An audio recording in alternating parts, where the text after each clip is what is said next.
Hello friends, मेरा नाम आरुषि है और आज के टॉपिक में हम कंप्लीट करेंगे इम्पीचमेंट से रिलेटेड जितने भी क्वेश्चंस हैं उनको हम यहाँ पे डिस्कस कर रहे हैं पॉइंट वाइज। तो चलिए स्टार्ट करते हैं इम्पीचमेंट। सबसे पहला क्वेश्चन है हमारा, इम्पीचमेंट जो है वो किस पार्ट में आता है? तो पार्ट 5, क्योंकि ये राष्ट्रपति पर लगाया जाता है, महाभियोग की प्रक्रिया है। और राष्ट्रपति खुद किस पार्ट में आते हैं? तो पार्ट 5 है, आर्टिकल 61 है। इम्पीचमेंट क्या है, ये किस तरीके का प्रोसेस है और कैसे लगाया जाता है, इसके बारे में हम डिस्कस करेंगे। इम्पीचमेंट वो पार्ट है जब हमें लगता है कि जो हमारे राष्ट्रपति हैं वो संविधान का उल्लंघन कर रहे हैं, violation of the Indian constitution.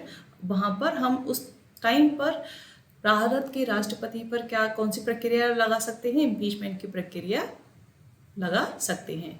अब ये किस तरीके से होता है? तो ये एक भारत के राष्ट्रपति को निकालने की एक प्रक्रिया। अगर पूछा जाए इम्पीचमेंट क्या है, तो राष्ट्रपति को हटाने की प्रक्रिया है उसके पद से। और ये हम कब करते हैं? जब भी वॉल्यूशन ऑफ द कॉन्स्टिट्यूशन होता है। अब इम्पीचमेंट को हम किस तरीके से लागू करते हैं, किस तरीके से? सबसे पहले इम्पीचमेंट क्या होता है? इम्पीचमेंट लाने के लिए अगर किसी भी हाउस को लग रहा है जो इम्पीचमेंट हम ला के राष्ट्रपति को हमें हटाना चाहिए क्योंकि ये हमारे संविधान का उल्लंघन कर रहे हैं, तो जिस हाउस को लग रहा है उसको अपने हाउस का 1/4 सदस्य का क्या लेना होगा? साइन लेना होगा। तब ये क्या होगा? प्रस्ताव रखा जाएगा। उसके बाद इसको क्या रखा जाएगा? प्रस्ताव को रखा जाएगा और हमें तभी 14 दिन पहले ही उस समय हमें राष्ट्रपति को इन्फॉर्म कर देना है। और इसके बाद जिस हाउस में ये लाया गया है उसी हाउस का हमें 2/3 क्या चाहिए? मेजॉरिटी चाहिए, स्पेशल मेजॉरिटी चाहिए। जब उस हाउस में, हम उस हाउस क्यों बोल रहे हैं? उस हाउस या फर्स्ट हाउस के, जब फर्स्ट हाउस में ये पास हो जाएगा, क्योंकि ये किसी भी हाउस में लाया सकता है। तो क्वेश्चन आपके एग्जाम में यह होगा कि इम्पीचमेंट किस हाउस में लाया जाता है? तो either house of the parliament, may be Lok Sabha, may be Rajya Sabha. तो जब ये फर्स्ट हाउस में पास हो जाएगा तो हम देखते हैं इसे कहाँ भेजा जाता है? सेकेंड हाउस में। सेकेंड हाउस में भेज दिया जाएगा। सेकेंड हाउस क्या करेगा? यहाँ पे सेकेंड हाउस देखेगा क्या क्या प्रॉब्लम्स है, उसके अकॉर्डिंग यहाँ पर राष्ट्रपति को अपनी बात को रखने का मौका दिया जाएगा, प्रेसिडेंट को अपनी बात को रखने का, डिफेंड करने का मौका मिलेगा।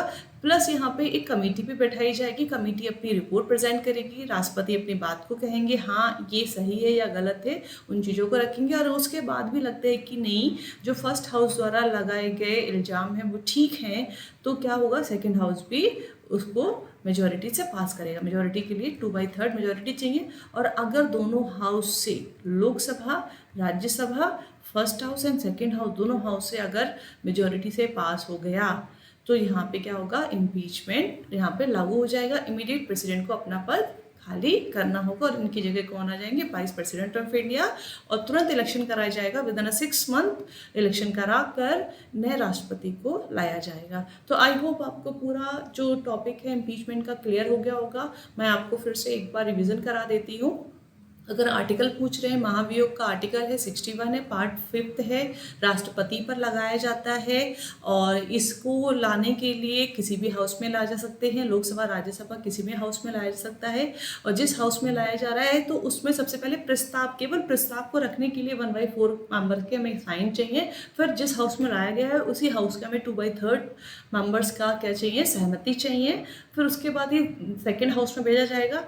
उस हाउस का मेन सबसे पहले काम है कि वो उस चीज़ों को देखे, कमेटी या फिर जांच कमेटी बैठाएगी, राष्ट्रपति की बात को सुनेगी। उसके बाद वो भी अपनी मेजॉरिटी देगी। मेजॉरिटी से अगर ये दोनों हाउस में पास हो जाता है तो इम्पीचमेंट लग जाएगा। अगर मेजॉरिटी से पास नहीं होता है तो इम्पीचमेंट नहीं लगेगा। अगर इम्पीचमेंट लग गया तो यहाँ पर तुरंत राष्ट्रपति को अपना पद छोड़ना होगा और जो भी हमारे उपराष्ट्रपति होंगे वो राष्ट्रपति के तौर पर काम करेंगे। एक्टिंग प्रेसिडेंट संविधान में लिखित है, विद इन 6 मंथ इलेक्शन कराकर राष्ट्रपति की सीट को भरना होगा, तो तुरंत इलेक्शन कराकर राष्ट्रपति की सीट को फिल करा जाएगा। तो आई होप आपको इम्पीचमेंट का टॉपिक क्लियर हो गया होगा। मिलते हैं नेक्स्ट वीडियो में एक और शॉर्ट टॉपिक के साथ। Thank you, have a nice day.